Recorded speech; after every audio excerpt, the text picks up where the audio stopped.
On today's show, the Bucks beat the Lakers, and finally, we saw Damian Lillard and Giannis alongside each other as teammates. We've got our first look at the new superstar duo in Milwaukee. We're going to break down what we saw from those two and then discuss some of the other performances as the Bucks move to 2-1 in the preseason. It's rare that Milwaukee has multiple preseason wins. You are Locked On Bucks, your daily Milwaukee Bucks podcast. Part of the Locked On Podcast Network, your team every day. You are Locked On Bucks. My name's Kane Pittman. You can see and hear me on this show Monday to Friday and also find my work over at ESPN. Alongside me, the founder of brewhoop.com and longtime voice of the podcast, Frank Madden, for today's episode that's brought to you by Game Time. Download the Game Time app, create an account, and use the code LOCKEDONNBA for $20 off your first purchase. And as always, we thank everyone for making Locked On Bucks your first watch or first listen of every weekday. And this is a nice way to ease your way into the week, seeing Damian Lillard for the first time in a Bucks uniform on national TV against the Lakers, and the Bucks get a win as well. So it's a pretty fun night if you're a fan of the Milwaukee Bucks for sure. So we appreciate the support, everyone jumping on board leading into the start of the regular season. If you haven't done so yet, subscribe, turn the notifications on, drop a comment, let us know how you're feeling after seeing Dame for the first time in a Milwaukee Bucks uniform. We appreciate the support. And let's start there, Frank. The Bucks do get this win, and it was a pretty fun game in stretches, to be fair, for a preseason game. I think our excitement was a little bit heightened, but the final 108-97. And we got a decent slice of Dame in this one. He plays 22 minutes, get 10 shots up, has 14 points.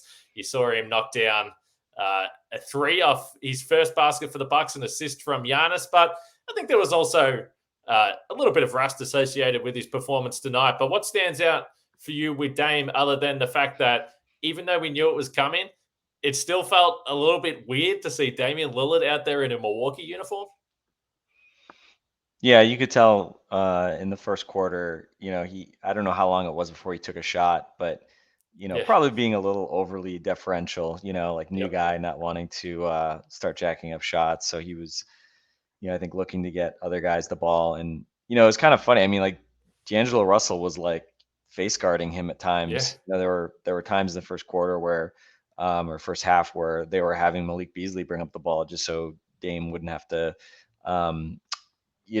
go up against D'Angelo Russell kind of pressuring, which, you don't think of D'Angelo Russell as doing that. But I'll get around to that a little bit. I thought, I have some thoughts about the Bucks kind of point of attack defense and, compare that to a guy like what we saw from D'Angelo Russell, who again is not someone we think of as a strong defender. But yeah, I think, settled in sort of as the game wore on. I think he found Giannis when he kind of got not an outright double, but I think it was one of the first pick and rolls that he had with Giannis, found Giannis with a bounce pass, and Giannis basically had a 4-on-3, and Giannis, I think, took one dribble and kicked it. I don't know if it was Brooke or somebody was wide open for a three. And, that, again, just thinking through, like, what is this pick and roll going to look like? But, if you think that, like, oh, Giannis is just going to get, like, tons of dunks out of pick and rolls, like, no, that's not going to happen either, because teams are going to collapse. And honestly, like, probably one of the biggest things here is just how those two guys are going to open up opportunities for everybody else out of the pick and roll.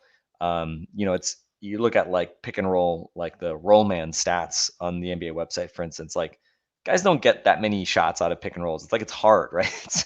It's hard to get guys layups and dunks out of pick and roll. Not that easy. And, I think the tendency, you see a guy run a perfectly executed pick and roll for like a lob finish or something like that. It's like, I'll just do that all the time, but it's like, well, then defenses do different things. They bring a third guy, bump you at the nail, whatever it might be.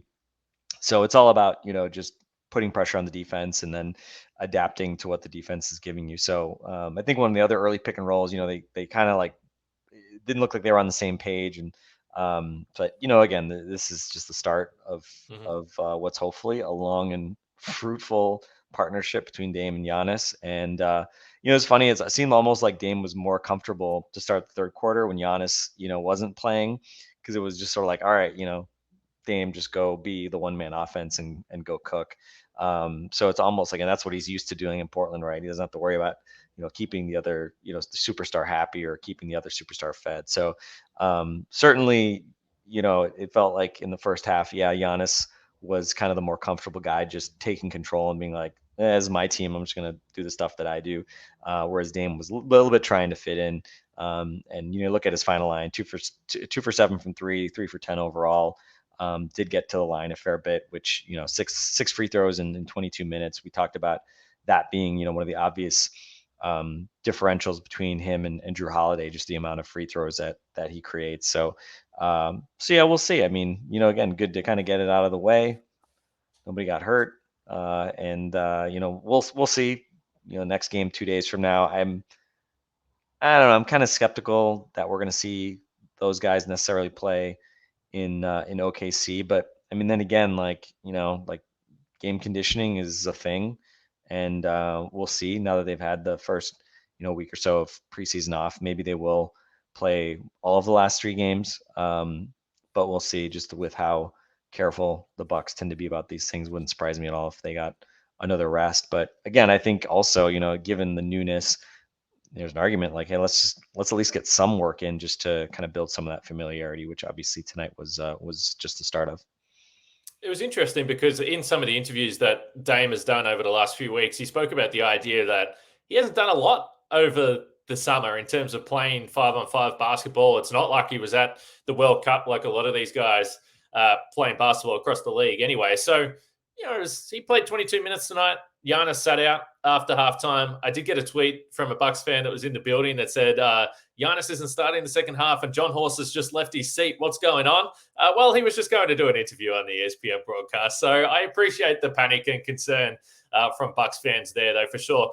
I do think, it's going to be interesting. And I think it will take some time for these two to work out how to play alongside each other. You mentioned because of probably the way Dame was being guarded, Giannis brought the ball up the floor a lot, and I was curious to see how that looked, and we'll be continually curious to see how that plays out. Giannis, after the game, spoke about the fact that even if it didn't look like he was getting easy stuff going to the basket, he finished 7 for 10 in this game. And we have spoke about the efficiency a lot, and this is a pretty good Lakers defensive team, even though there was no LeBron. And he was saying, well, it's just so easy. And I was looking at the way they were guarding Dame. I've never played with someone that's going to be guarded like this in a preseason game. So I think that's going to be fascinating to watch this develop, because the other point to note is, there was a couple of those kickouts where it's Jay Crowder, and it's like, well, I'm happy with Jay Crowder shooting open threes. But my mind did go to, what does that look like when Chris Middleton is the third guy and he's on the other side of the floor? Yeah. Well, I mean, I'll remind you, Jay Crowder was a 43% 3-point shooter last year, Kane. Chris was only 31 or 32%. So, well, maybe he doesn't feel comfortable with the open shots. So that's something to watch. I know, right? Yeah, we'll see. Right. That's what is interesting. I'm really curious to see with Chris, right? There's always this tendency, I think Kevin Pelton was talking about on the Low Post, to think like, oh, well, someone will just get more open shots and, they won't have to force stuff. And so their efficiency will go way up. And it's like, it doesn't usually actually happen like that. Typically, like players actually typically are they are more who they are. They don't just kind of like randomly become super efficient, as their roles shift a little bit. But yeah, I mean, obviously you want to get Chris into the lineup sooner rather than later. Of note, John Horst alluded to getting him to at least one preseason game. He referenced in an interview he did with our friend Eric Name at The Athletic, hinting at hopefully trying to get a couple preseason games. But we'll see. If I had to bet, I would probably say, maybe it's just that Friday game in Milwaukee. Give him, another few days off rather than running him out in OKC. But we'll see. I think the good news is he's been practicing 5-on-5. So I think a lot of the concern at the start of camp where it was like, oh, he says he feels great, but wait, he's not even playing 5-on-5. What's going on? He's practicing with the team now. So he's doing the stuff that, you have to do as sort of that last, step before playing live game action. So again, they're not rushing the process, of course, yada, yada, Bucks talk as we're used to hearing it. But we'll see kind of what that means for Chris and his involvement for the rest of the preseason. But yeah, I mean, just good to see at least 2/3 of the guys that are going to be the engines this offense actually play real minutes together. And it wasn't a work of art by any stretch. They kind of had the slow start. Again, Dame kind of being maybe a little deferential. I think what the Lakers got to like a 10-2 start or so, and then they reeled things back in a bit, and then obviously sort of the Bucks pushed ahead as sort of the game went on. But yeah, I mean, again, like preseason, Dame's going like 80% speed. Um, uh, Again, you just sort of get through these check boxes. Obviously, they mean more for kind of these young guys fighting for rotation spots. But a little walkabout. Kane got a little walkabout in today, and we'll see if they get another one in on Tuesday or if we wait till Friday. Yeah, 2 more games left in the preseason there, and then a few days off before the season opener. So I suspect we'll see him at least one more time. That seems to be the messaging there. But overall, I don't think you could ask for too much more, unless you wanted Dame to go 10 for 10 in his preseason opener. But seeing him knock down a 3, seeing him get fouled on a 3, as you mentioned, Frank, seeing him get to the basket as well. He is, you always think of the 3-point shots, but he's someone that can put it on the floor as well. I think it's going to add an extra dimension there. So pretty exciting overall. We've got plenty more to talk about from this game. But first, Game Time. And the Game Time app specifically, this is exactly what you need to be all over coming into the NBA season, but also all your other events. And Game Time is the place to get your tickets. It has deals right up to the start of the event. And even an hour after it starts, it's the place to find all your last-minute seats. You can find exclusive flash deals and sponsored deals on tickets for football, basketball, baseball, concerts, comedy, theater, and much more as well. The Game Time guarantee also means that you'll get the best price. If you find tickets in the same section and row for less, Game Time will credit you 110% of the difference. So download the Game Time app, create an account, use the code LOCKEDONNBA for $20 off your first purchase. Terms apply. Again, create an account and redeem code LOCKEDONNBA for $20 off. Download Game Time today. Last minute tickets, lowest price guaranteed.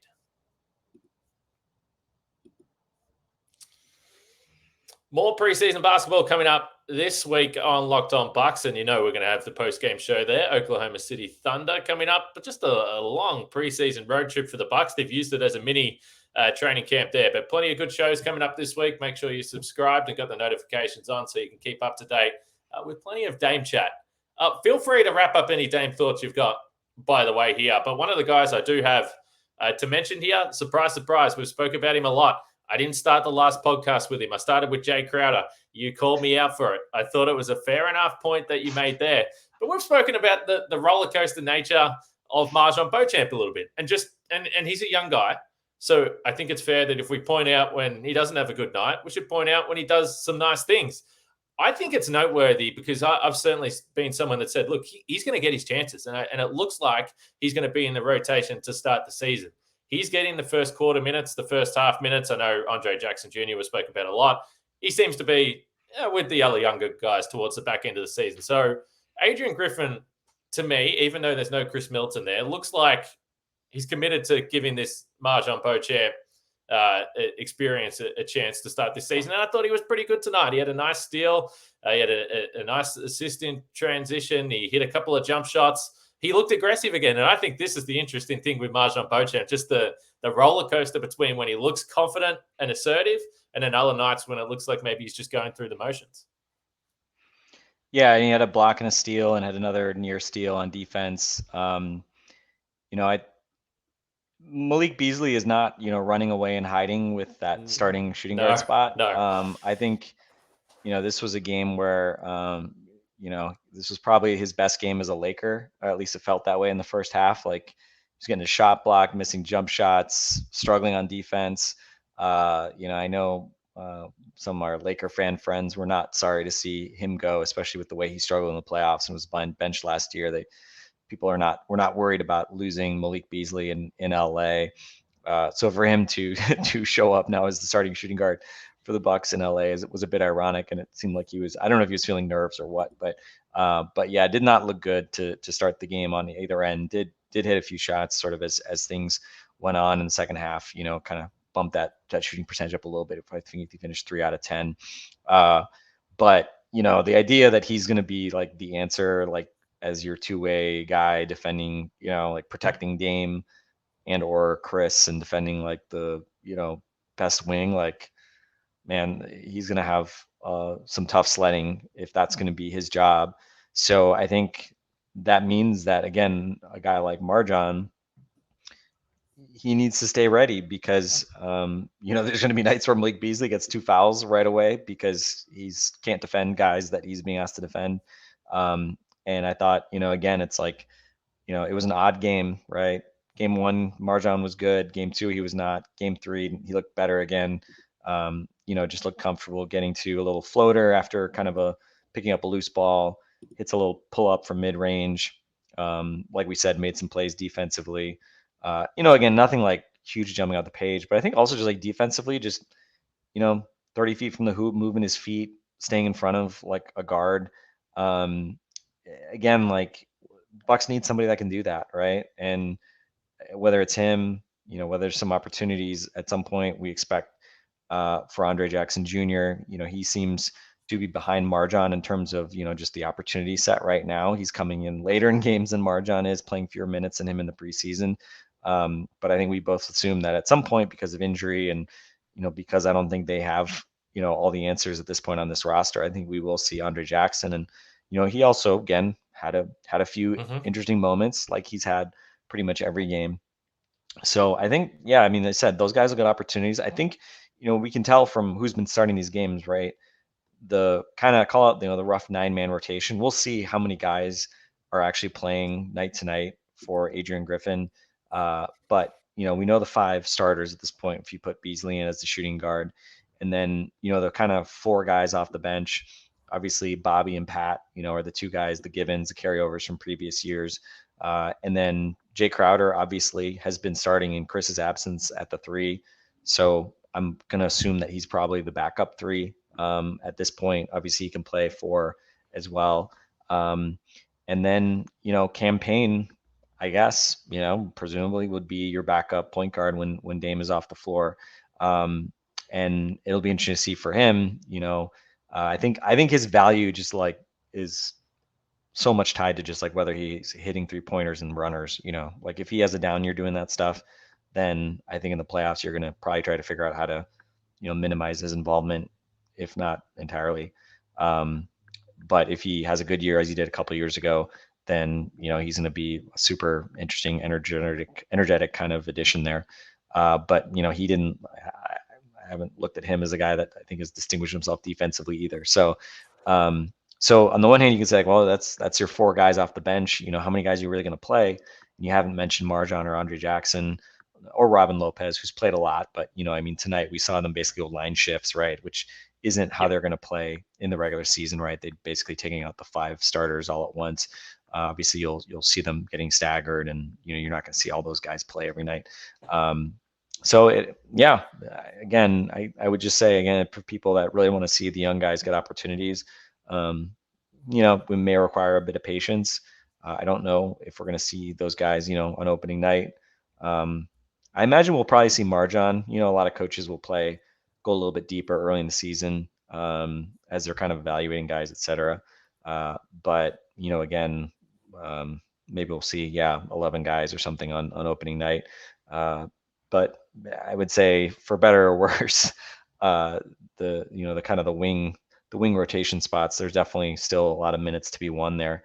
And I don't know that we have, any really definitive answers here 3 games into the preseason, but, kudos to MarJon, looking a bit better again. And I think that the thing that I am probably, have been struck by in a negative way. Again, I'm trying to get around saying most concerned by, but I think just like the lack of like physicality and I don't know, they just like don't like just the point of attack defense, whether it's Beasley, Cam Payne, obviously Dame is not like a high level defender. But just like getting over screen, like can anybody on this team get over a screen? Like it doesn't really seem like it. D'Angelo Russell felt like he played way better perimeter defense than anybody on the Bucks tonight. So it's I don't know. I'm still trying to figure out exactly kind of how much this defense is going to be able to paper over some of those inadequacies on the perimeter. I think Giannis and Brooke make up for a lot. And I think, the kind of new coach, good vibes, energy can carry you a ways too, just in terms of effort and all that. But yeah, I don't know. I feel like the Bucks have been giving the coaching staff a lot of tape to work on and to use in film sessions, with just the way that they've been just kind of doing some of the fundamental stuff, whether it's getting over screens or just keeping your man in front of you. I don't know. It just feels like it's been pretty rough, and it's a preseason, whatever. But it's definitely something we're gonna have to bear watching as the season gets closer. I wanted to ask you some more questions about the defense here coming up, particularly the 3-point defense. We've heard about the idea of the Bucks wanting to cause a little bit more chaos, perhaps create some more live ball turnovers. So I want to get to some more defense stuff, what we've seen in a very limited sample size coming up here next, because it is going to be a talking point. First, BetterHelp, our sponsor of today's podcast. And do you ever feel like your brain is getting in its own way? This is something that absolutely applies to me. I'm an overthinker for sure. And sometimes you're wondering about what you should do, what's good for you, but you just can't actually bring yourself to do it. And sometimes you just need to talk about it. And therapy can help you figure out what's holding you back so you can work for yourself instead of against yourself, depending on what's going on in your life. So if you're thinking about starting therapy, give BetterHelp a try. It's entirely online, which is very nice because it's designed to be convenient, flexible, and suited to your schedule. Just fill out a brief questionnaire to get matched with a licensed therapist, and then you can switch therapists anytime for no additional charge if it's not quite working out for you. So make your brain your friend with BetterHelp. Visit betterhelp.com/lockedonnba today to get 10% off your first month. That's BetterHelp, HELP.com/LockedOnNBA.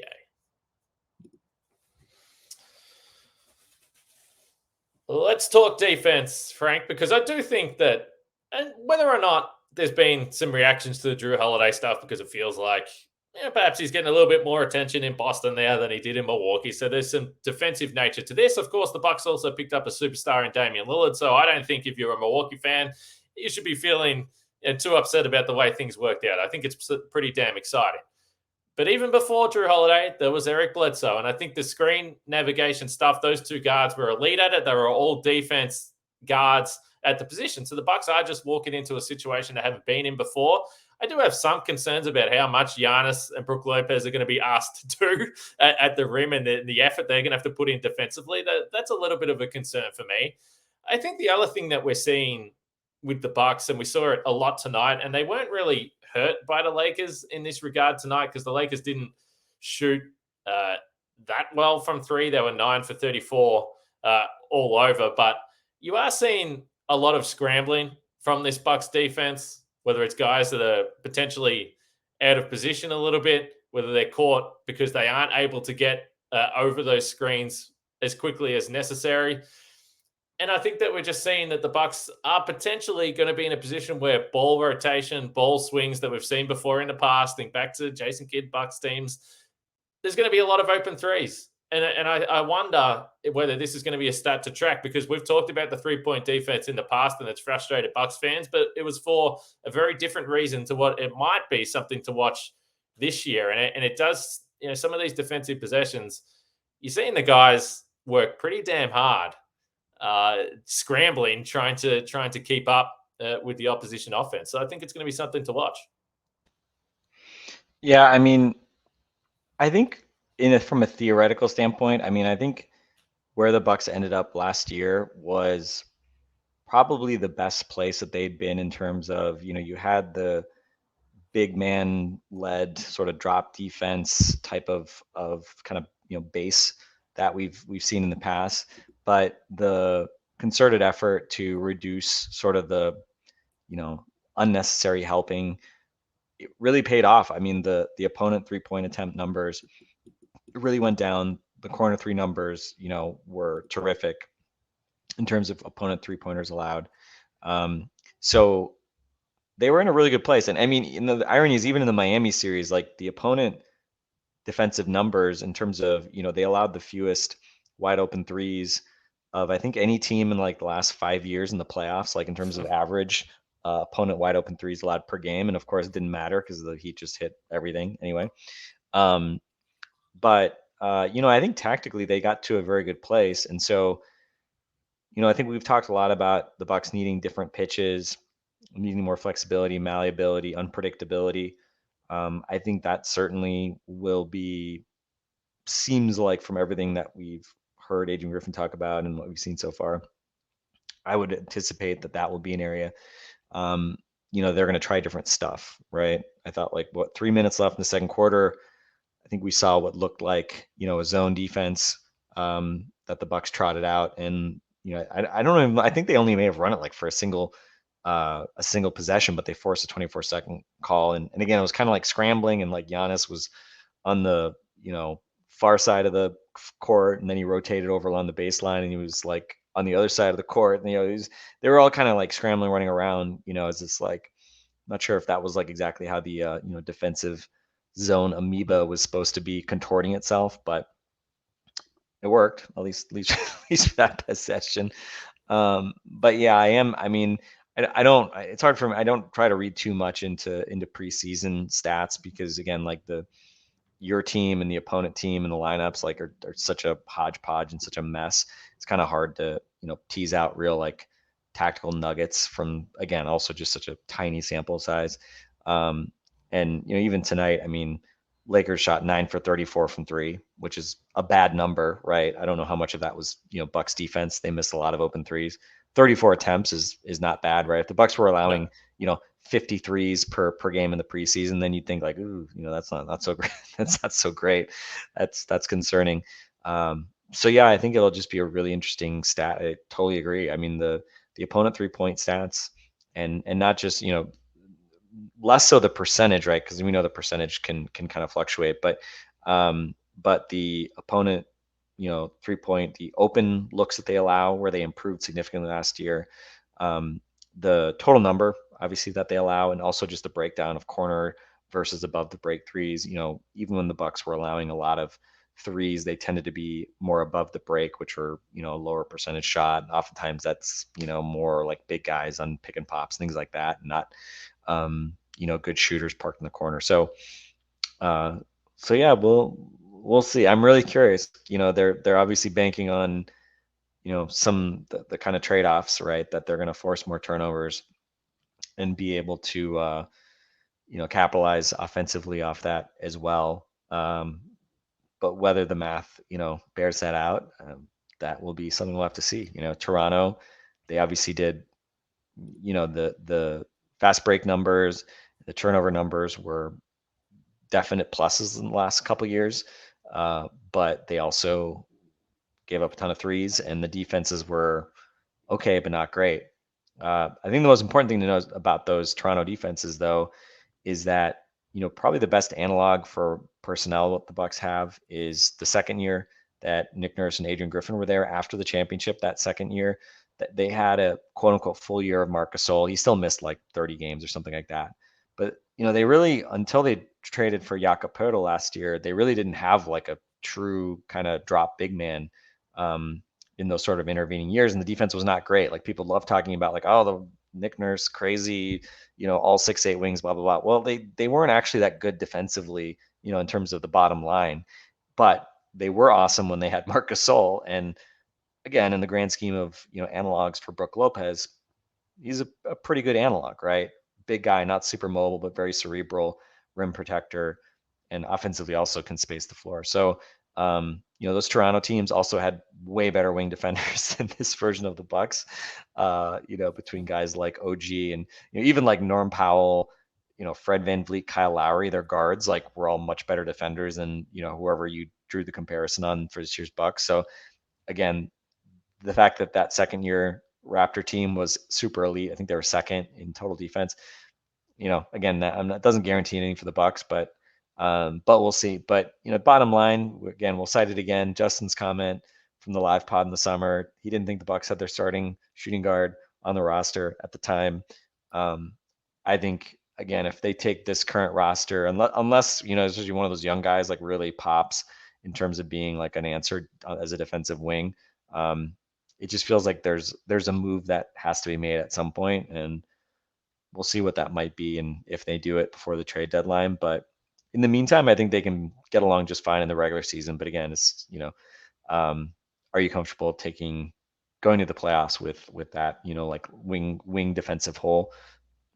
I probably won't feel so excited about it if they don't make a change, but obviously a long time between now and April. There's plenty to watch. And I'm not so sure that we've said that coming into the last few seasons. So certainly it feels a little bit different entering a Milwaukee Bucks season anyway, which is pretty fun. And I have to say, I can't remember being this excited to watch a preseason game than I was a little bit earlier today to watch Bucks and Lakers. So we'll see what happens over the next few days.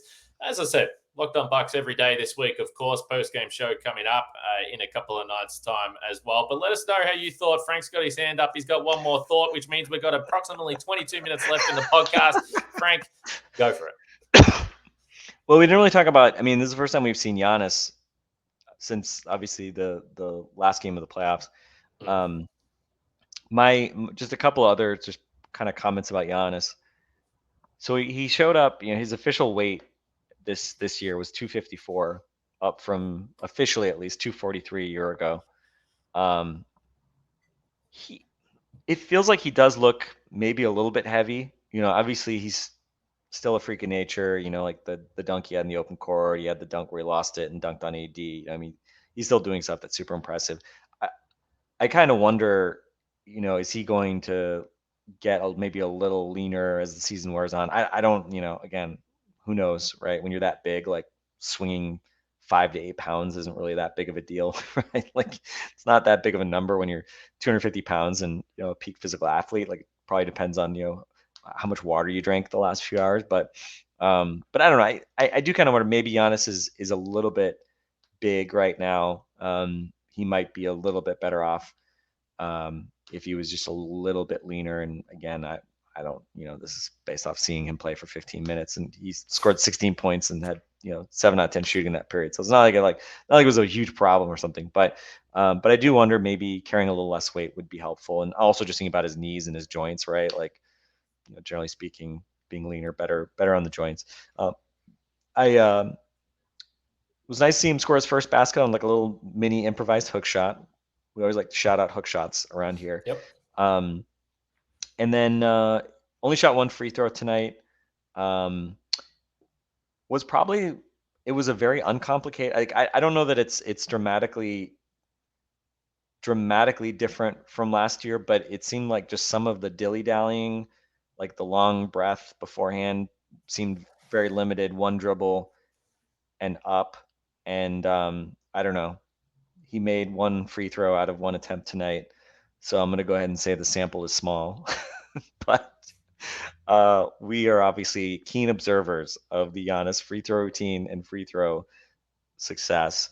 And I think I speak for all Bucks fans when I'd say, if you offered me 70% Giannis free throw shooting, my mental health would be much better for this forthcoming season. So again, we'll see. I feel like we always sort of like, people always argue about like his mechanics. I feel like, again, this is largely a mental issue in terms of his free throw shooting and what he tries to do and how he changes things up.